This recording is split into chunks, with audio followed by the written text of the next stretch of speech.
En 1992, elle est proclamée plus belle femme de France. Elle est couronnée Miss France. S'ensuit ensuite une prolifique carrière de mannequin. Et puis, il y a 15 ans, elle décide de devenir comédienne au cinéma, à la télévision et maintenant au théâtre. On la retrouve sur scène dans une pièce qui s'appelle Un certain Charles Spencer Chaplin. C'est au théâtre Montparnasse. J'ai le grand plaisir de recevoir Linda Hardy. Linda, bonjour. Bonjour. Merci d'être avec nous aujourd'hui, encore plus spécifiquement aujourd'hui, parce qu'on va prévenir les téléspectateurs qu'à l'heure où nous enregistrons cette émission, les attentats viennent d'avoir lieu. On est au surlendemain des attentats. On a tendance à prendre beaucoup d'avance, nous, quand on enregistre ces émissions, 2-3 semaines. Mais nous, on est encore toutes les deux. Et tout à l'heure, avec Nicolas Doucet, le papa des Familus qui viendra nous rejoindre, on est encore tous sous le coup de l'émotion de ces attentats. Vous n'avez pas joué samedi. Nous n'avons pas joué samedi. Oui, les 2 représentations de samedi ont été annulées. On va dire par solidarité. Il y a des théâtres qui ont joué, qui ont décidé de jouer samedi soir. Donc le théâtre Montparnasse a préféré fermer ses portes et on a joué dimanche. On a joué dimanche dans une ambiance un petit peu particulière, forcément, avec beaucoup d'émotions. Les gens se sont déplacés. Je m'attendais à une salle vide, presque vide. Et il y a eu évidemment des gens qui ont préféré rester chez eux, ce qui est tout à fait concevable. Mais il y a des gens qui ont voulu continuer à rêver, à rire, et qui ont partagé ce moment avec nous. Qu'est-ce qu'on dit aux téléspectateurs, aux spectateurs qui sont venus? Donc les attentats ont lieu le vendredi 13, le samedi 14 vous ne jouez pas, le 15 vous rejouez déjà. Est-ce qu'on leur dit un petit mot avant ou après la représentation? Est-ce qu'il y a une tension un peu palpable, j'imagine? Maxime Daboville, qui joue Charlie Chaplin, qui est vraiment le comédien principal, le moteur de cette pièce, a tenu en fin de pièce, après les saluts, à dire un petit mot au public, à les remercier. Et il a cité une phrase de Jouvet, qui est un maître du théâtre, que je ne saurais pas vous redire exactement, mais c'était lié au fait que le théâtre est là pour apporter de la tendresse aux âmes, de la tendresse humaine, et que si on pouvait servir à cela dans cette période difficile, cette période de deuil, on était heureux de pouvoir partager ce moment avec eux. C'est comme ça que vous, Linda, vous envisagez ce métier de comédienne que vous pratiquez déjà depuis 15 ans. Donc vous avez assez de recul, je crois, pour nous en parler. En plus, vous avez pratiqué sur différents supports. C'est quoi pour vous être comédienne, quels que soient les rôles? Alors moi, avec le recul, je suis convaincue que j'ai choisi ce métier dans cette nécessité pour moi de partager, dans cette nécessité de pouvoir exprimer mes émotions, de pouvoir montrer qui j'étais. C'est l'antithèse du métier de mannequin, là, ce que vous êtes en train de nous dire. Mais c'est pour ça que j'ai arrêté le métier de mannequin. C'est-à-dire qu'un jour, on m'a dit, je devais avoir 25 ans, j'ai souvenir d'un shooting photo où j'ai commencé à dire quelque chose par rapport à la manière dont j'étais habillée ou par rapport à un accessoire que je portais. Et la styliste ou rédactrice en chef, je ne sais plus, m'a dit t'es pas là pour réfléchir, t'es là pour être belle. Et en fait, je me suis dit, mon Dieu, c'est tellement pas ce vers quoi j'ai envie d'aller. C'est méprisant. C'est méprisant. C'est vrai que, alors, tout ça est à prendre un peu avec des pincettes parce que les mannequins aujourd'hui, moi je l'ai pris vraiment très premier degré. Je pense qu'avec un peu de maturité, j'aurais laissé les choses venir à moi sans trop me préoccuper de ce qu'on me disait. Mais j'étais à une période de ma vie où le fait de n'être cantonnée qu'à une image me gênait certainement profondément. Et j'ai eu envie, par ce métier... vous savez, c'est un métier où on explore aussi toutes ces facettes, toutes les facettes de notre personnalité. C'est un métier où on apprend beaucoup de choses de nous. C'est un métier où on comprend beaucoup de choses sur le fonctionnement de l'être humain. Là, on parlait des attentats. Ce qui était très drôle, il y a 2 jours, c'était de voir qu'à partir du moment où l'on montait sur scène avec non plus la préoccupation de jouer, mais de jouer pour jouer, et que finalement, au départ, on a un sujet qui est la pièce et qui est son rôle dans la pièce. Et à partir du moment où on déporte sa conscience ou son inconscient ailleurs. Je ne sais pas pourquoi le cerveau d'un seul coup se met à fonctionner différemment et on ne joue plus de la même manière. C'est comme s'il y avait une urgence, c'est comme si, voilà, c'est vraiment ça, l'objet, il y a des priorités qui se déplacent. Et ce qui est passionnant dans ce métier de comédien, c'est qu'en fonction des émotions du jour, en fonction de ce qui est arrivé la veille ou l'avant-veille et de la priorité qu'on donne aux choses, on joue les choses différemment et donc on apprend à chaque fois, à la fois on comprend la potentialité de l'être humain et on apprend des choses sur soi. Alors ça peut paraître un petit peu complexe ce que je dis, mais c'est quelque chose que je ressens très fort en ce moment.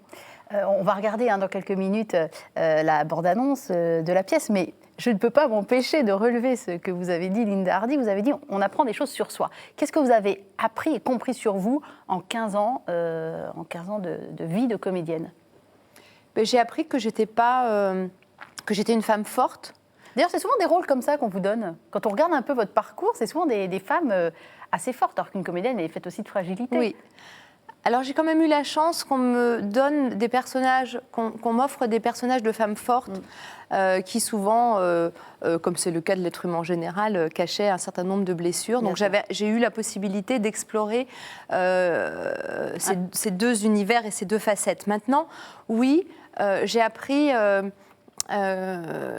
que je trouve que ce qui est intéressant dans l'être humain, ce qui est intéressant quand on interprète des rôles, c'est la vulnérabilité. Que souvent, on croit que la vulnérabilité est une faiblesse. On pense que si l'on se montre fragile, on va être jugé. Alors qu'en fait, ce qui est très amusant, c'est que quand on est vulnérable, il n'y a plus rien à attaquer. On a tout livré finalement. Quand on est vulnérable, on est sans carapace. Quand on est sans carapace, il n'y a plus rien à attaquer. Quand on est vulnérable, on est fort. C'est très biblique. Et j'ai appris ça. C'est très biblique. Je ne sais vous faites. Ah oui, il y a une phrase dans la Bible qui dit ça, c'est quand je suis faible que je suis fort. Voilà, et donc j'ai appris ça, j'ai appris que j'étais pas obligée, j'ai appris avec mon métier aussi et en travaillant sur moi à côté, que j'étais pas obligée de me montrer toujours comme une guerrière, comme une fille qui était capable de tout assumer. Voilà, donc ça m'a appris ça m'a appris le fait de travailler avec les autres, le fait d'être dans la spontanéité du moment quand on joue. Et là, c'est tellement vrai au théâtre. Par exemple, Maxime Daboville est un partenaire absolument exceptionnel pour ça, parce que Maxime, il ne joue jamais la scène de la même manière. Et que quand on est... Donc ça vous met un peu en danger. Ça peut être déstabilisant, mais en fait, c'est extrêmement stimulant. Et ça veut bien dire que quand on est dans le moment présent, il se passe des choses qui sont fantastiques et qui sont uniques. Donc c'est ça aussi que j'apprends à travers mon métier. Alors on va regarder la bande-annonce de ce spectacle que moi j'ai été voir il y a 2-3 semaines, que j'ai trouvé assez fantastique. J'ai trouvé le mot qui m'est venu quand je suis sortie, c'était « waouh, époustouflant ». Vraiment, parce que c'est une biographie, un biopic, comme on dit, oui, dans les milieux autorisés, sur Charlie Chaplin. Et pour être tout à fait honnête, je ne m'étais jamais intéressée à sa vie. Je connaissais beaucoup de son œuvre, et je me suis rendu compte, mais je ne connaissais rien à sa vie. Tout ce qu'on découvre dans la pièce, qu'il était marié plusieurs fois, qu'il aimait les femmes plutôt jeunes, qu'il s'est fait passer pour juif et communiste en pensant, il a laissé dire, en pensant que ça pouvait l'aider dans sa carrière, toute cette rumeur dont il a été victime, tout ce qui a fait sa vie, l'exil aussi. Oui. J'avoue, je n'étais au courant de rien. Donc j'ai découvert tout ça avec la pièce, je me suis pris une grande claque. Et par la manière dont la pièce est écrite et montée, et par le jeu des comédiens, parce que vous avez une troupe assez nombreuse, qui est complètement à l'unisson. Nous sommes 10. Ouais. Vous êtes 10 en tout. En jouant, je crois, 18 personnages. Et tout ça emmené par Maxime Daboville, dont on reparlera un petit peu plus tard dans l'émission. Mais je vous laisse d'abord découvrir la bande-annonce, maintenant que je vous ai bien mise en appétit.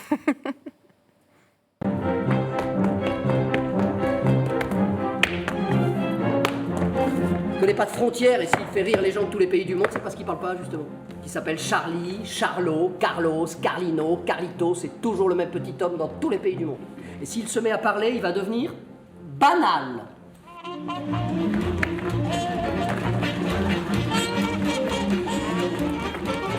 Qu'est-ce qui nous oblige à finir le film en Californie? Qu'est-ce que tu veux dire? Je veux dire qu'on va monter le film là où les huissiers peuvent pas intervenir. On change d'état. On passe dans n'importe quel autre état d'Amérique. Le cinéma vous a rendu riche, monsieur Chaplin. Vous êtes un anti, vous aussi? Oui, pour autant, moi-même né dans la misère, je me fais un devoir de prendre le parti des pauvres. Il me prenait pour une idiote. Tu sais ce que j'ai répondu? Oui, maman. Tu vas rire. Ah, vous êtes donc la mère de notre célèbre Charlie. Eh oui, j'ai dit. Eh oui, et vous, vous êtes Jésus-Christ.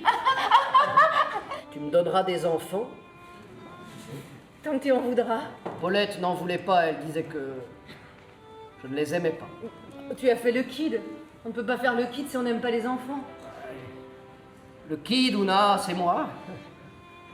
Ce gosse abandonné, c'est moi. En faisant ce film, je me suis intéressé qu'à moi.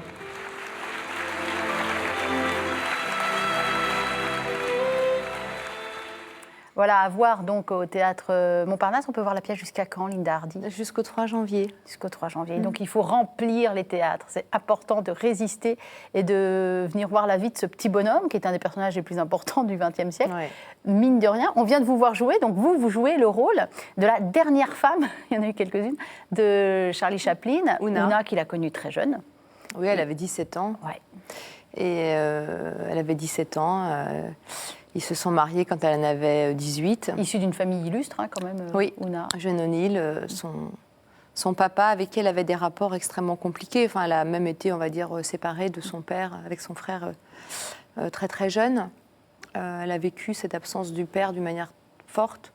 Un père autoritaire, n'ayant pas beaucoup d'affection, en tout cas visible pour ses enfants. Et voilà, c'est une femme qui était très forte, qui a renoncé tout de suite à sa potentielle carrière de comédienne quand elle a rencontré Charlie.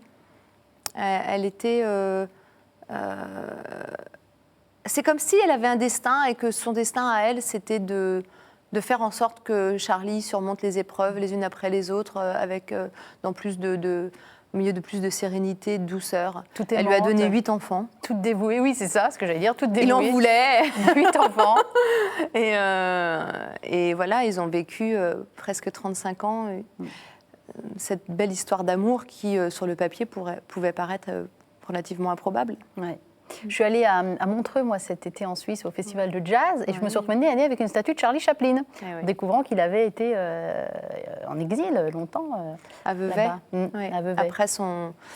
Après son exil, son départ forcé des États-Unis, c'est là qu'il a, on va dire, fini sa vie. Ils ont vécu ensemble plus de 25 ans en Suisse.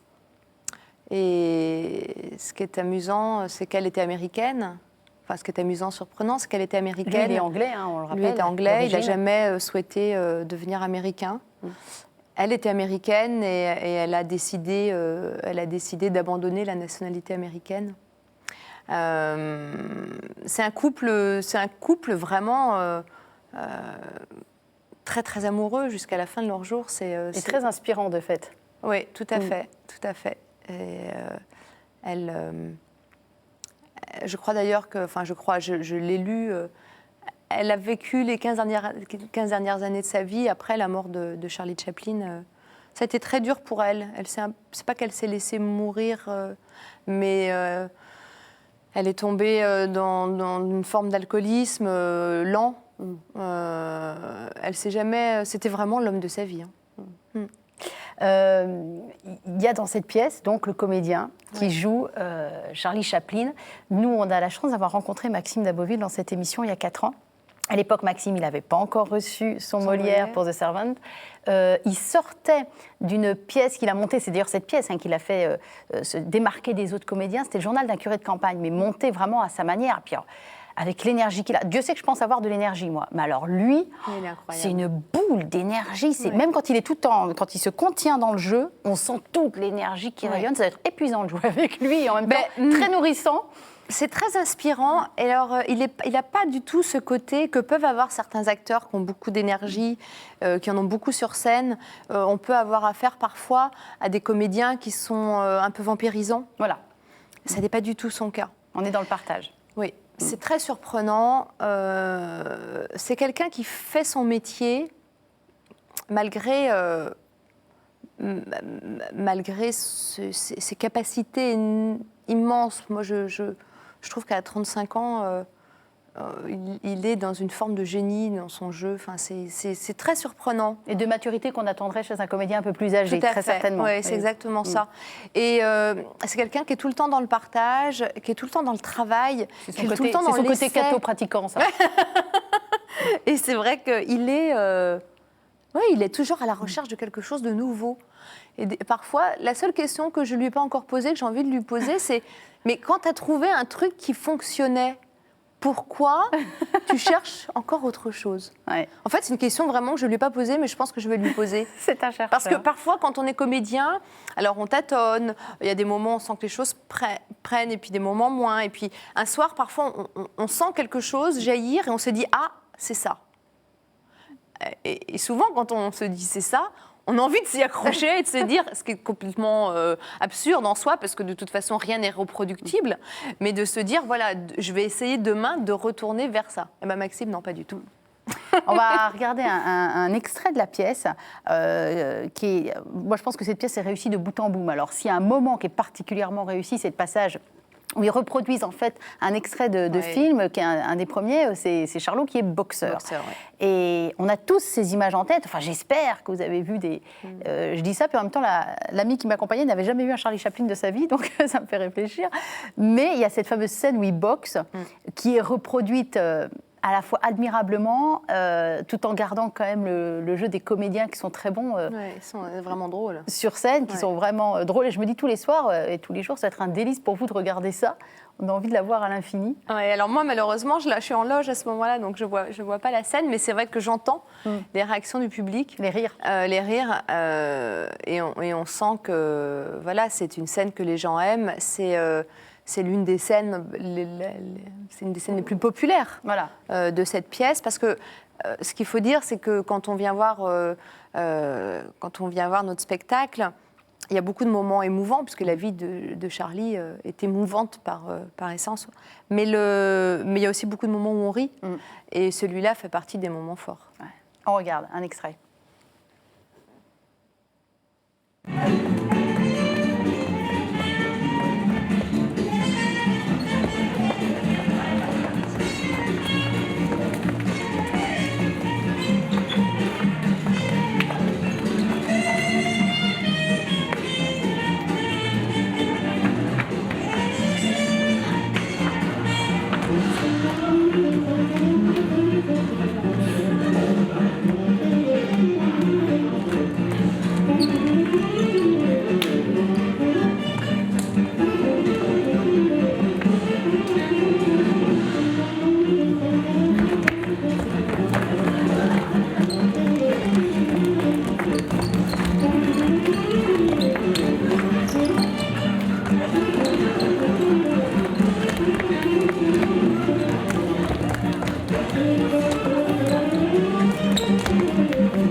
Ça fait du bien, c'est réjouissant. Moi, je trouve que ça détend totalement l'atmosphère, avec l'énergie de Maxime Daboville. Et des autres comédiens aussi. Et des autres comédiens qui sont complètement au diapason de cette chorégraphie en plus. Je crois qu'ils prennent beaucoup de plaisir. Et pendant l'extrait, vous me disiez, Linda, que hier, c'est-à-dire au surlendemain des attentats, Maxime, il était dans une forme plus qu'olympique, en fait. C'est-à-dire que, en fait, je pense que ces attentats et que ça a suscité chez chacun d'entre nous une espèce d'instinct de survie, quelque part. C'est-à-dire qu'à la fois, on est touché, on est dans la peur, mais quand on a peur de mourir, c'est lié aussi à un désir de vivre. Et donc, tout ça est très fort. Et Maxime est arrivé jouant toujours magnifiquement bien, comme d'habitude, mais voilà, c'était comme s'il y avait une énergie qui était découplée. Et quand de l'ordre de la transcendance, quoi. Voilà, transcendé par quelque chose qui, à mon avis, était plus fort que lui. Et quand les autres sont remontés l'escalier dans les loges, je les entendais dire « Non, mais il est déchaîné, il donne des vrais coups aujourd'hui !» Mais voilà, c'est aussi une catharsis, hein, le fait de jouer comme ça. Sur scène, on fait passer tellement de soi finalement bien sûr. dans un rôle. Ouais. Vous savez, dans cette émission, Linda, on parle bien sûr de l'actualité des invités, surtout quand elle est réjouissante comme celle-ci et tellement... c'est facile d'en faire la promo, moi j'ai adoré la pièce, donc c'est pas compliqué. Mais on parle aussi de votre vie.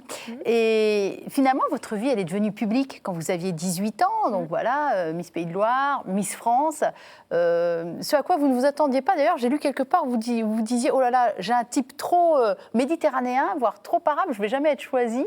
Parce qu'en fait, c'est pas moi qui l'avais dit, c'est Madame de Fontenay, je crois, au bout d'une semaine, il y a toujours, on va dire, 15 jours de préparation avant l'élection de Miss France. Et un jour, quelqu'un lui avait dit, tiens, la petite Miss Pays de Loire, elle est Mimi. Et puis elle avait dit, bon, non, elle avait dit à l'époque, alors c'est drôle, parce que je le dis... Et vraiment, Madame de Fontenay est celle qui a prouvé qu'elle n'était pas raciste, mais elle a dit à ce moment-là, elle ne sera jamais élue parce qu'elle ressemble trop à une arabe. Non, c'était un constat de ce qu'elle avait pu voir des élections d'avance. Voilà, elle avait dû se dire... on l'a reçue dans cette émission il y a quelques années, on ne peut vraiment pas la taxer d'être raciste. Voilà, exactement. Oui. Donc, c'était pour ça, j'avais entendu ça, et je m'étais dit, bon, de toute façon... Je ne vais pas... voilà, je suis comme je suis. Mais c'est vrai que je m'étais bien... J'avais fait pas mal d'UV avant l'élection. Et donc, ça faisait ressortir mon petit côté méditerranéen. Mais avant qu'on vous connaisse et que vous deveniez un personnage public, Miss France, mannequin, comédienne, c'était qui, Linda Hardy, la petite fille notamment? Vous étiez quel genre de petite fille, vous? J'étais une petite fille assez espiègle, allant vers les autres, aimant bien se donner en spectacle. Déjà. Surtout très jeune. Surtout très jeune. Ouais. Plutôt vers entre l'âge de 4 ans et 7-8 ans. Ce qui est assez courant chez les enfants à cet âge-là. C'est après que la timidité arrive. Oui, tout à fait. Et c'est vrai que je me souviens être partie à plusieurs reprises avec mes parents en camping. Et en fait, j'organisais des espèces de soirées comme ça où je faisais le spectacle devant 20-30 personnes. Besoin d'un public. Besoin d'un public. Après, ça m'est passé. J'étais plutôt une enfant studieuse. Vraiment extrêmement tournée vers les études, peut-être un peu trop. J'ai le sentiment qu'à mon adolescence, ça faisait partie de ce qui comptait le plus pour moi. Avec l'idée de devenir quoi au bout Alors, je voulais être pédiatre. Donc j'ai passé un bac scientifique. Ça a été très dur parce qu'en fait, je ne suis pas une matheuse à la base. Je suis vraiment je suis plutôt... mais j'étais plutôt douée pour les langues, pour la philo... pour l'histoire géo, tout ça, le français évidemment. Et en fait, je voulais absolument être pédiatre, donc étant quand même bonne élève, j'ai réussi à accéder aller en première S, et puis après en terminale C à l'époque. Et c'était contre nature pour moi. Donc et puis voilà, il y a eu cette élection. Envers et contre tout, parce que s'il y a vraiment quelqu'un qui n'a jamais regardé un magazine de mode de sa vie, qui ne s'est jamais intéressé à tout ça, c'était bien moi. Donc c'est drôle de voir que la vie vous amène parfois, transporte vers des chemins que vous n'avez pas, auxquels vous n'auriez pas pensé, mais qui étaient sûrement... Imaginez. Fait pour moi. Vous n'êtes pas dépaysé de venir dans une chaîne catholique, vous avez dit oui tout de suite, et en fait, en discutant, je découvre que vous avez été élevé finalement dans un univers catholique. Alors on sait que l'ouest du pays, notamment Nantes, sont des villes où vous avez grandi, très concernées par par la religion catholique. Oui. C'est très prégnant. Heureuse dans cet environnement, heureuse dans cette religion. Comment s'est passée votre enfance à ce niveau-là? Alors moi, et adolescence j'ai été baptisée très tard. Ah oui. Alors je mentirais si je vous disais pourquoi. Parce que mes parents sont catholiques tous les deux. Mon frère a été baptisé dans les semaines, mois qui ont suivi sa naissance. Votre frère qui est plus jeune que vous en plus. Qui est plus jeune que moi. Et moi, par contre, j'ai été baptisée à l'âge de 6 ans, pourtant dans une famille très catho. Enfin, catho, on va dire, voilà. Une maman très croyante, papa un petit peu moins. Et je n'aurais jamais posé la question de savoir pourquoi. Donc j'ai été baptisée, j'ai ensuite été au catéchisme, en école privée catho en primaire, et puis ensuite dans le public. Mais ça reste une réalité dans votre vie aujourd'hui? Est-ce que Oui. aujourd'hui vous pouvez dire clairement, oui, je crois en Dieu, ou j'ai un lien particulier avec cette religion ou, Alors oui, je crois en Dieu. Je crois qu'on est tous, on porte tous une part de Dieu à l'intérieur de nous. Ça, j'en suis foncièrement convaincue. Et j'ai un petit garçon qui a 5 ans et demi. Je lui ai acheté relativement tôt la Bible dès 3-6 ans. Donc ça fait partie de notre quotidien. Moi, j'ai pas je l'obligerai jamais. Je pense qu'il aura le droit à un moment donné de choisir sa religion. Mais vous êtes quand même dans une certaine transmission. Mais je suis On dans une entend bien. transmission. Ouais. Je veux qu'il sache ce qu'est la religion catholique, ce qu'est la Bible, comment les choses se sont passées. Et c'était très mignon parce que l'autre soir, il m'a dit... je le dis parce que vraiment ça m'a touchée. Quand il était petit, il avait un doudou qu'il mettait toujours sur la tête, c'est-à-dire qu'il s'endormait et au dernier moment, il mettait son doudou. Voilà. Et l'autre jour, je lui ai donné le doudou, qu'il a toujours évidemment dans son lit, et je lui ai dit, est-ce que tu le veux? Je lui ai dit, tu sais, ce petit doudou-là, tu le mettais toujours sur ta tête quand tu étais petit. Et là, il m'a répondu, oui, mais maman, maintenant, je n'ai plus besoin du doudou sur ma tête parce que quand je mettais ça sur ma tête quand j'étais petit, c'était pour que je sois protégée. Et maintenant, j'en ai plus besoin parce que je sais que Dieu me protège. Voilà, ça a le mérite d'être clair. Ça m'a émue, j'ai trouvé ça super joli. Alors écoutez, vous allez pouvoir lui faire un joli cadeau. Il s'appelle Andrea, Andrea, votre fils. ouais. Je vais vous présenter quelqu'un qui est un peu une star chez les cathos, qui s'appelle Nicolas Doucet. Et Nicolas Doucet, c'est le papa des Familius. Les Familius, c'est une bande dessinée. On en est déjà au 7e tome. Voilà, Nicolas s'avance vers vous, Linda. C'est l'histoire d'une famille avec des enfants Bonjour, pas toujours Nicolas. très sages. Bien, bonjour. Bonjour Nicolas, ça va? Très bien. Ça va bien. J'étais en train de raconter à Linda qui vous êtes et ce que vous faites. Nous, on a eu le plaisir de recevoir dans cette émission Nicolas au moment de l'émission spéciale 15 ans avec sœur Christina, notamment, qui était avec nous, avec Grégory Turpin, avec les Guetteurs. Et on avait demandé à Nicolas pendant cette émission un truc hyper dur à faire, c'est-à-dire de dessiner en direct en fonction de ce qui se passait dans l'émission. Mais depuis, ça ne le quitte plus, cette histoire. Il fait plein de dessins tout le temps. Et donc, là, on lui a dit, Nicolas, puisque vous êtes là, pendant que vous êtes en régie à regarder la première partie de l'émission, faites-nous des petits dessins. Voilà. Donc, il a plus le choix. C'est Plutôt que bien. s'ennuyer. Alors, qu'est-ce que vous avez retenu de cette première partie d'émission, Nicolas? Ça m'intéresse de le savoir. Bon, en image alors. Ah en image, c'est votre langage. Il faut y aller pour Oh. ça. Voilà. Vous avez vu, Linda, c'est vous en Charlot? Ouais. Je suis C'est vrai qu'il y a- Charlot. Il y a une coïncidence par rapport aux événements récents et au fait qu'elle interprète la troisième femme de Charlie Chaplin. Enfin, donc Charlie, voilà. Je trouve un je jeu suis dans Charlie. les... Je suis Charlot. Voilà, une petite coïncidence intéressante. Vous l'aviez Dans fait les ce événements. lien, Linda? Est-ce que dans la pièce, vous l'avez tous fait? Je suis Charlie. Je suis Charlot. On va dire, les événements étant en janvier, on a commencé nous à jouer en septembre. Ouais. On l'a peut-être fait comme ça. Ah, alors si, je vous dis une bêtise. Si, l'un de nos... Adrien Melin, donc, qui joue dans la pièce, qui joue le personnage qui joue Hoover, notamment, enfin qui joue 2 personnages, dont le personnage d'Edgar Hoover, nous a offert le jour de notre première, parce que c'est un peu une... comment on appelle ça, une tradition au théâtre de s'offrir Des petits cadeaux Ah bon? le jour de la première. Et en fait, nous a offert un badge où c'était écrit « Je suis Charlie Les » fameux avec badges. le chapeau de Charlie et la canne. Donc oui, bien sûr. Il y en a un qui avait Il y en fait a un le lien. qui avait fait... Et remontrez voir le dessin, Nicolas. Vous vous plaisez en Charlie Chaplin? Bah moi j'adore, mais c'est vrai, j'ai des amis, ta alors moustache. je n'aurais jamais. J'ai un ami qui m'a dit un jour, mais moi si j'avais été le metteur en scène, j'aurais été plus loin, parce que tu as tellement l'air, tu ressembles tellement à cette famille, que c'est toi que j'aurais mis en Charlie Chaplin. Je lui ai dit oui, mais moi j'ai pas le talent de Maxime Daboville, donc ça aurait été sans doute un peu plus compliqué. Mais c'est vrai que oui, j'aime bien, j'adore. Alors, il y a un deuxième dessin, Le voilà, c'est le paraît-il. dit différemment. Le rôle pour Charlot, c'est bien ici. Comment dire Comment dire Ça faillit. Super, c'est génial. Voilà. Puis un troisième. Ah, puis il y a un dernier, troisième dessin. sur Où les la dernières vie paroles. va-t-elle m'amener? Bah ouais. Voilà, pour résumer. Ah, Là où elle en est ouais, de actuellement. Miss France. C'est vrai que si on se... Bon, lui, il n'a pas été Miss France, hein, Nicolas Doucet. Non, non, il n'a pas Loin été de Miss là, France.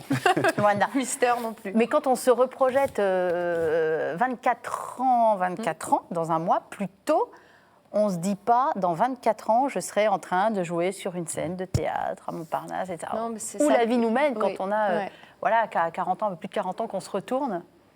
Mais même si aujourd'hui je pense à dans 24 ans, Vous serez que où je dans me dis où 24 est-ce ans que je serai, Linda Hardy. mais je ne sais pas. Ah, nos enfants auront 30 ans. Quelle horreur. Vous étiez où il y a 24 ans, Nicolas Je serais Doucet? grand-mère, j'adorerais, j'espère que mon fils aura. C'était quoi? C'était quand on passait le bac, c'est ça? Il y a hein 24 ans, je ne sais pas, 92, vous êtes de quelle année, Nicolas? Je suis né quelques semaines avant Linda, donc. D'accord, bah, je suis la En plus jeune du septembre, groupe. en alors. septembre septembre. 73. Donc Voilà. 73, 73, 74, d'accord, on a tous le même âge. Vous étiez où il y a 24 ans? Je Donc, vais être au Beaux-Arts après mon bac. vous passez le bac, Oui. Beaux-Arts, Oui, une année. où ça? À Paris? À Valence. À Valence. Valence. D'accord, avec Voilà, cette idée je- déjà, oui, assez précise de devenir, je sais pas. Non, c'était pas précis à l'époque. On voit moins loin, les garçons voient un peu moins loin, à plus court terme. Donc, Oui, ça c'est normal. Ça. non, j'étais content C'est de général. dessiner, voilà. J'étais content dans le présent de dessiner. Je Ouais. ne me projetais pas du tout 24 ans plus tard. Souvent, les illustrateurs, on les imagine dessinant depuis tout petit, au lieu de suivre les cours. Oui, mais c'est la réalité, oui. Ah bon? Enfin, même au Beaux-Arts, hein, plutôt que suivre les cours.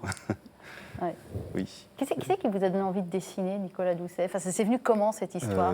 Non, personne, j'ai toujours dessiné. Mais parce que les parents dessinaient déjà Ah, ou... pas du tout, non. Ah oui. Non, non. Non, c'est... En fait, tous les enfants dessinent, et après, ils dessinent tous. Plus ou moins Oui, bien. alors plus ou moins bien. Et hein. ils arrêtent tous de dessiner un jour ou l'autre, Oui, c'est mais vrai. ben, moi j'ai continué, enfin, je ne voyais pas pourquoi je me serais arrêté. Parce que ça doit être un vrai moyen d'expression. En fait, C'est-à-dire c'est- qu'à un moment donné, il y a quelque chose Ben, à raconter si on continue à dessiner. l'enfant a ce besoin de dessiner. Ça lui permet d'appréhender le monde, de comprendre le monde, de se l'approprier, enfin de mettre pas des mots, mais mettre des images sur le monde.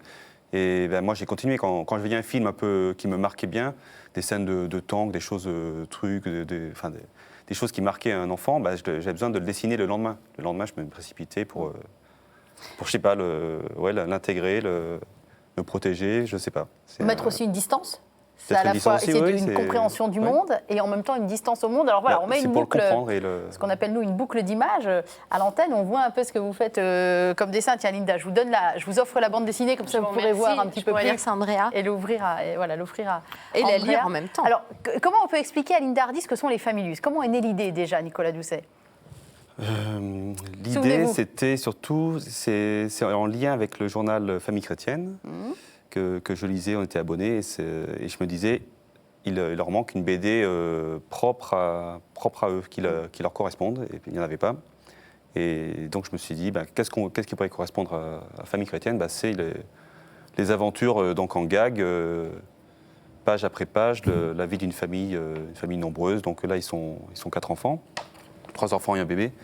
Et donc, Familus, c'est le quotidien d'une famille ordinaire, un peu catho, mais pas. On a Symphorien. C'est pas écrit. Symphorien. Je cherchais les prénoms. Symphorien, Je cherchais les j'adore. prénoms rigolos, mais du coup, Ouais, j'en ai c'est- rencontré des vrais. Symphorien. Voilà. Plus vrai que nature. Il y a une Bertie, je trouvais ça rigolo. Puis à un moment, quand pour notre deuxième fille, on n'avait pas d'idée, j'ai mis Bertie aussi. Voilà. Bon, c'est moins drôle finalement, mais c'est un beau prénom. Donc cette BD, c'est une sorte de miroir de la vie de famille. Les parents ça permet aux parents de se reconnaître.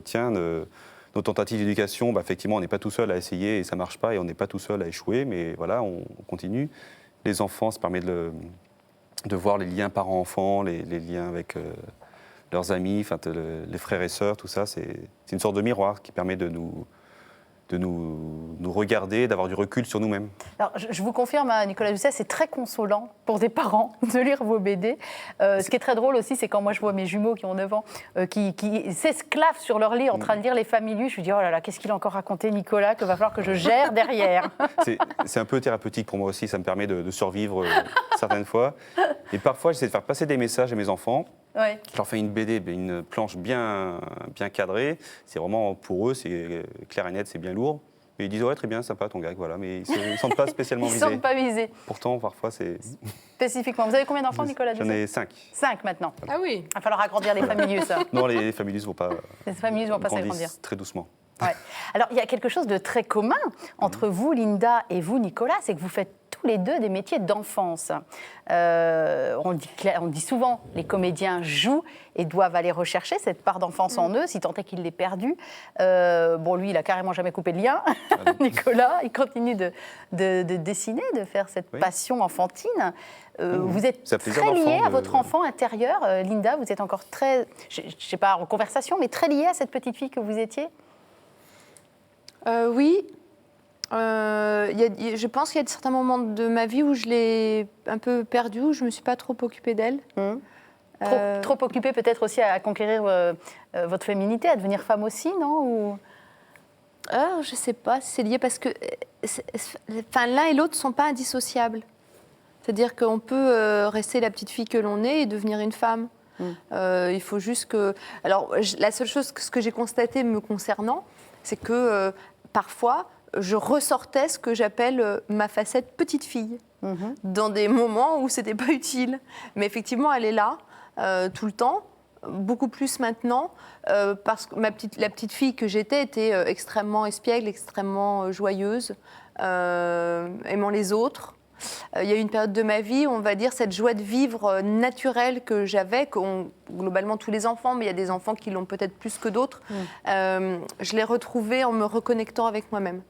D'accord. Et vous lui diriez quoi à cette petite Linda? Elle a 5, 6, 7, 8 ans. Si vous pouviez lui parler aujourd'hui, vous lui diriez quoi à cette petite fille? Mais je lui dirais, on va continuer à faire le chemin ensemble. Ouais. Alors, même question, Nicolas. Vous êtes connecté à votre enfant intérieur? En fait, je pense que je continuerai à dessiner quand je serai adulte. Donc oui, je suis connecté. Oui. Et vous, pareil, vous lui diriez quoi à ce petit gamin qui gribouille déjà? Non, j'ai du mal à avoir une rupture. Enfin, je me sens pas encore... Sans rire, oui, je me sens encore enfant. Alors, quand on est enfant, comment on fait pour élever des enfants? Parce que vous êtes tous les deux parents. Pour tout le monde, c'est dur. Hein, ouais. Qu'est-ce que vous avez compris du rôle de père, vous, Nicolas? des... Donnez-nous, please, donnez-nous des pistes, des indices. Il faut avoir une penderie, puis endosser les costumes de temps en temps et se dire, tiens, je vais mettre mon costume de père cette fois. De père... Après, j'ai fait le dernier gag de la semaine passée, c'était sur ça, sur le costume que va endosser la maman face à une bêtise. Est-ce qu'elle prend le costume de la maman copine? Est-ce qu'elle prend le costume de la maman compatissante? Le métier d'enfant, c'est dur. Est-ce qu'elle prend le costume de la maman sévère, mais juste? Voilà, on a à faire des choix au quotidien, à chaque fois. Alors après, on peut être engoncé dans une habitude, dans une caricature de parents qui n'est pas la réalité. Il faut parfois, d'où la BD, prendre un peu de recul et se dire, oui, finalement, cette piste est fausse. Linda. Voilà. Non, ce qui est marrant, c'est que Nicolas parle de père, mais de maman. Oui. Et en fait, on est tous... Enfin, je crois, moi, je suis maman. La maman, c'est celle qui protège, c'est celle qui câline, c'est celle qui est tendre, c'est celle qui est là quand l'enfant pleure, quand il a besoin d'être rassuré. Et la mère, c'est les règles, c'est l'autorité. Donc c'est marrant en l'écoutant parce qu'en fait, lui dit père et maman. Oui. Alors souvent, c'est aussi lié à notre propre histoire. C'est-à-dire que moi, je me suis souvent posé la question, je me suis dit, dans ma vie de petite fille, qu'est-ce que j'ai eu? Est-ce que j'ai eu un père et un papa? Est-ce que j'ai eu une mère et une maman?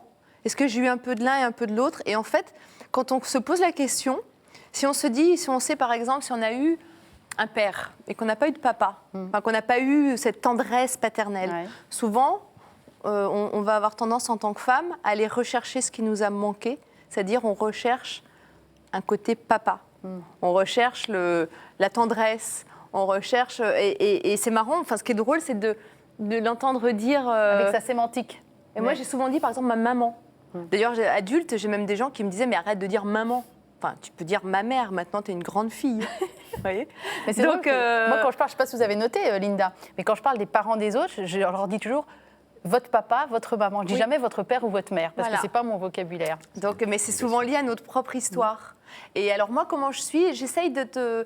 je suis très maman, mais je suis aussi mère. C'est vrai que voilà, j'essaie d'imposer des règles. Je me sens bien dans ce rôle-là. J'aime mon rôle de maman et mon rôle de mère, et j'ai pas le sentiment à ce moment-là de me comporter comme une petite fille. Je le garde dans d'autres domaines. Le côté petite fille.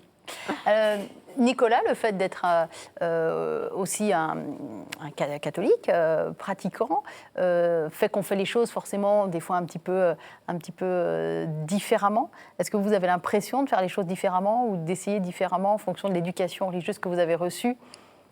Bonne question. Non, j'ai pas conscience, parce que je suis imprégné par tout ce que j'ai reçu. Parce que vous l'avez reçu, il n'y a jamais eu de rupture dans Oui, la manière dont vous avez reçu finalement voilà, cette foi en Dieu. À un moment, on doit le rechoisir, je pense qu'on doit tous le rechoisir. Mais ça s'est fait sans heurts. Passer la vingtaine, oui. Et j'ai pas conscience de me dire, tiens, je prends l'étiquette catho, il faut que je fasse quelque chose de catho, tiens, là, il faut que je... Non, enfin, ça fait partie de moi, donc c'est... C'est plus détendu que ça. Je ne saurais pas mettre des mots sur... dire clairement à quel moment, tiens, là c'est le père catholique qui agit, là c'est le père laïque. Enfin, voilà. Et justement, on parlait des attentats tout à l'heure, comment vous en avez parlé à vos enfants, vous? Parce que c'est aujourd'hui où nous enregistrons, c'est la grande question qui était beaucoup dans les médias, c'était comment on parle de ces événements-là à ses enfants, quand on a des enfants qui se russent sur vous, maman, c'est quoi cette histoire d'attentat? Est-ce que nous, on va venir nous tuer dans nos écoles? Enfin, c'est dur quand même. Quelle réponse vous avez donnée à vos enfants avec l'âge qu'ils ont? Donc on a 5 ans et demi chez Andrea, c'est ça? Oui. Et vous, c'est de quel âge à quel âge, Nicolas? 15 à 4 ans. Ah oui, donc c'est pas les mêmes réponses, d'accord. Non, il y a Linda en plusieurs premier. réponses. Alors moi, le soir, puisque son papa et moi sommes divorcés, vendredi soir, il était avec son papa. Donc on s'est parlé très, très vite, le soir même. Par Parce que rapport vous à ça jouiez, vous, aussi. en plus, vendredi soir, Oui, on donc jouait il vendredi fallait- soir. Son papa m'a appelé pour savoir si j'allais bien. Donc après la si pièce. j'étais en sécurité, oui, Que juste vous après. avez appris les attentats au milieu de la pièce, Oui, au milieu en fait. de la pièce. Et on a tout de suite commencé à discuter de qu'est-ce qu'on dit à notre fils, comment on en parle.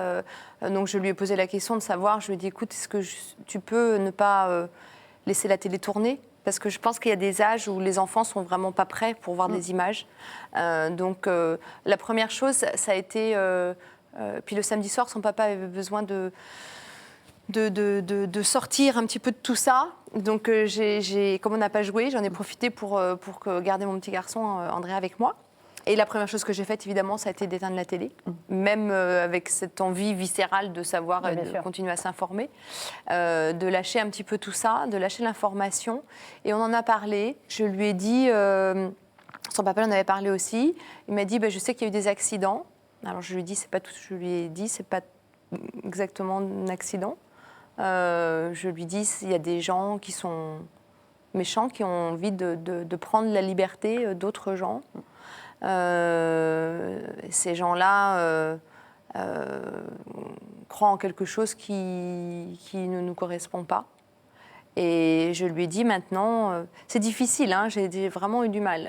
Je lui ai dit maintenant, ce qu'il faut que tu saches, c'est que il y a dans beaucoup de pays, dans la majorité des pays du monde, la liberté, c'est quelque chose d'important et qu'on se bat pour qu'on ne nous enlève pas notre liberté. Et ça, papa et maman, on est là pour te protéger. La police est là pour te Mais c'est à la fois protéger, tes rassurer grands-parents, ton école est là pour te... Et poser des bases quand même, parce qu'à 5-6 ans, on est capable de comprendre des choses, Oui. et poser des bases quand même qui vont lui servir. Mais surtout que toute les sa vie, attentats de ouais. Charlie Hebdo avaient été un peu traumatisants pour lui. Quand je l'avais récupéré de l'école, en fait, il y a même des enfants de sa classe qui étaient rentrés à la maison où la maman avait dit, est-ce que tu veux, vas-y, fais un dessin, est-ce que tu veux dessiner? Et le petit avait répondu, je ne veux pas dessiner parce que je ne veux pas être tué. Ah oui. Alors ça va très très vite. Donc c'est difficile de trouver les bons mots. Mais je sais que par exemple à l'école aujourd'hui, ça faisait partie. C'était les enseignants, enfin en tout cas suivant les âges, mais c'était prévu que le sujet des attentats soit abordé. Et je trouve ça bien. Comment on fait avec des plus grands parce que nous, on est encore avec des petits À partir Avec Linda. à partir du collège, il y a plus de liberté de parole. Enfin, ils sont au courant des faits. Notre fils était même au courant avant nous, parce qu'il était en babysitting, il nous a appelés. Et il a vu les infos, enfin, il était en train de regarder le match, et donc il a été au courant avant nous. Oui. Donc voilà, on n'a pas grand-chose à leur apprendre. On peut après orienter la discussion, effectivement. Non, ce qu'on a pu faire de façon spécifique, c'est suite à l'homélie du prêtre du dimanche matin, qui nous a invités à ça. On a fait une prière le dimanche soir et on a prié pour les victimes et les bourreaux au passage. Ouais. Ce qui est notre spécificité chrétienne, je Ça, pense. voilà, c'est ce que j'allais dire. S'il y a une spécificité chez les chrétiens, c'est d'aller prier aussi pour ceux qui ont... Pour le salut de l'âme des bourreaux et de Ouais. leur conversion, pour ce qui est possible. Voilà. Il y a eu une messe à l'église Notre-Dame, la cathédrale Notre-Dame. Monseigneur 23 a fait un prêche assez fort. Il y avait tout un parterre de personnalités politiques et d'inconnus aussi, bien sûr. C'est vrai que dans toutes les églises de France, le glas a sonné hier à midi, dimanche. On enregistre un lundi cette émission. Et les prêches ont été importants parce que les personnalités religieuses, qu'elles soient prêtres, pasteurs, imams, rabbins, ont un rôle également à jouer dans ces moments-là. Je ne sais pas vous si vous avez pu... Linda me disait qu'elle allait de temps en temps à la messe, vous avez pu y aller ou pas. Mais est-ce que dans ces moments-là, vous écoutez particulièrement ce que les religions ont à dire ? Oui, de toute façon, c'est vraiment... Je pense que c'est un moment... Alors là, en l'occurrence, dimanche, moi, j'étais avec mon petit garçon et j'ai eu envie de faire des choses... plus futile, plus légère. Non, mais ça, je comprends parfaitement. On est allés déjeuner tous les deux, alors que souvent on le fait à la maison. Je l'ai emmené dehors. Voilà, on était à se faire un hamburger frites. Donc on n'était pas.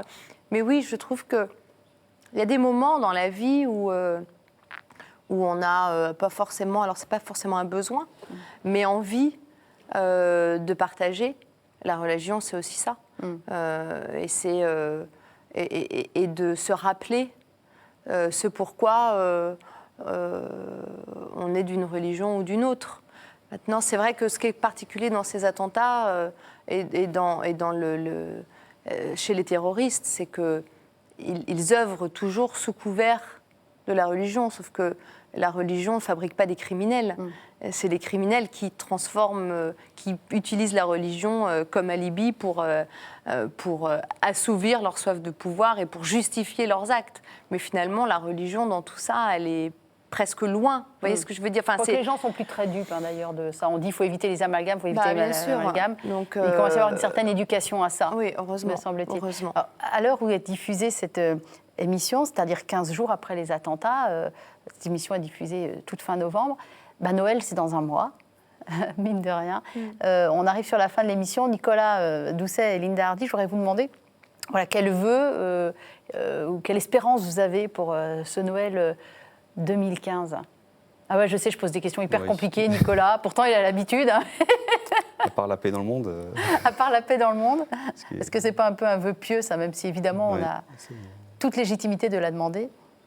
On va commencer par Linda, oui. C'est les hommes, toujours très courageux. Les femmes devant. Non, c'est alors moi, mon souhait... J'étais en train de dire, vous serez encore en train de jouer à Noël, oui, vous, hein? Oui, le 24 au soir, le 25 également. Waouh. Mon souhait, ça serait que les gens se recentrent sur eux-mêmes. Ça peut paraître un petit peu particulier, ce que je Non, mais vous allez nous l'expliquer. Parce que je pense que ce qu'il y a de terrible quand il se passe des événements comme ceux qui viennent de se passer, c'est que forcément, les gens ont peur, ce qui est tout à fait logique. Donc il y a au départ une espèce de sentiment de terreur qui ensuite peut se transformer en peur. On a un état d'urgence qui vient d'être décrété pour plusieurs mois. Donc forcément, on nous explique d'une manière ou d'une autre que pas le pire est à venir, mais enfin en tout cas que les choses ne risquent pas d'arranger. Et quand on a peur, la peur pour moi c'est vraiment un sentiment qui nous éloigne de ce que l'on est. C'est-à-dire que quand on a peur pourquoi on a peur? Parce que notre mental va chercher dans des choses qui sont connues, des événements, des frayeurs, des angoisses dans le passé. Et qu'à partir du moment où on est dans la peur, on ne peut pas être dans le présent. Et si on ne peut pas être dans le présent, on ne peut pas être centré sur soi-même. Si on n'est pas centré sur soi, ce qui est très difficile. Moi, c'est un travail que j'essaie de faire, mais il y a des moments où je dévie. La vie fait que je sors de ce chemin-là. Mais quand on est centré sur soi, on est vivant. À partir du moment où on est... et la vie, je pense que voilà, c'est-à-dire que pour pouvoir se sentir pleinement vivant, je pense qu'il faut essayer d'appréhender sa peur. Ça ne veut pas dire de dire elle n'existe pas, mais en tout cas de faire un peu retomber tout ça. Et pour moi, c'est ça. Et puis quand on est centré, c'est aussi plus facile d'aller vers les autres. C'est plus facile d'être dans l'amour. L'amour de soi, c'est l'amour des autres, ça commence aussi par l'amour de soi. Eh bien, il va falloir être au niveau, hein, mon cher Nicolas Doucet. Non, mais Quelle espérance pour Noël, alors? Je me disais, il y a chaque année, on est un peu, en tant que parents chrétiens, écartelés entre la notion un peu païenne avec le Père Noël, les cadeaux, et la notion chrétienne. Je pense, selon moi, c'est essayer de retrouver davantage de sens par rapport à la naissance du Christ, pour revoir dans Noël quelque chose, la simplicité, en fait. C'est l'incarnation, c'est l'incarnation du Fils de Dieu, et c'est l'incarnation de la simplicité. Un enfant qui naît, voilà, il n'y a rien de plus simple, et donc retrouver un peu de simplicité dans le monde, dans le cœur, et pour cette fête. De toute façon, les cadeaux, c'est tout indiqué, hein, de l'or, de la myrrhe et de l'encens, c'est écrit. Qu'est-ce qu'on s'embête, nous les parents, à aller acheter je sais pas quoi. Ma femme me demande surtout l'or, la myrrhe, pas trop. Bon, une petite blague pour terminer, mais je vous remercie beaucoup parce que je trouve que dans cette émission, on a pu aborder des sujets graves. Et malgré tout, la vie continue et je trouve que ce que vous avez apporté dans cette émission le symbolisait bien. Donc moi je dis, pour Noël, qu'est-ce qu'il faut faire? Il faut offrir l'album des Familius, évidemment le 7e tome, mais il y a les 6 tomes d'avant si vous ne les connaissez pas, de Nicolas Doucet, bien sûr. Donc voilà, voilà, très bien. Linda, assistante. Elle a co-présenté avec Thierry Ardisson, donc elle se souvient encore. C'était beaucoup plus dur qu'ici. Et puis, on peut aller voir la pièce de Linda jusqu'au 3 janvier. Voilà, ça y est, vous êtes invité, Nicolas. Au Théâtre Montparnasse à 20h30. Voilà. Et puis le week-end aussi. Le week-end, 2 fois le samedi, 17h, 20h30 et le dimanche à 15h. Et alors franchement, c'est une pièce familiale. Hein. Vous y allez avec les enfants sans aucun souci. Oui. Merci infiniment. Oui, Linda? Non, je voulais juste dire qu'en plus, la pièce a une vraie résonance avec ce qui se passe aujourd'hui parce qu'on parle beaucoup, quelque part, la vie de Charlie Chaplin, c'est aussi la défense de la liberté individuelle. Donc il y a quand même des choses, on n'est pas si loin que ça de l'actualité dans ce qu'on raconte. Merci infiniment d'être venu jusqu'à nous, à tous les deux, Nicolas Doucet, Linda Hardy. Merci.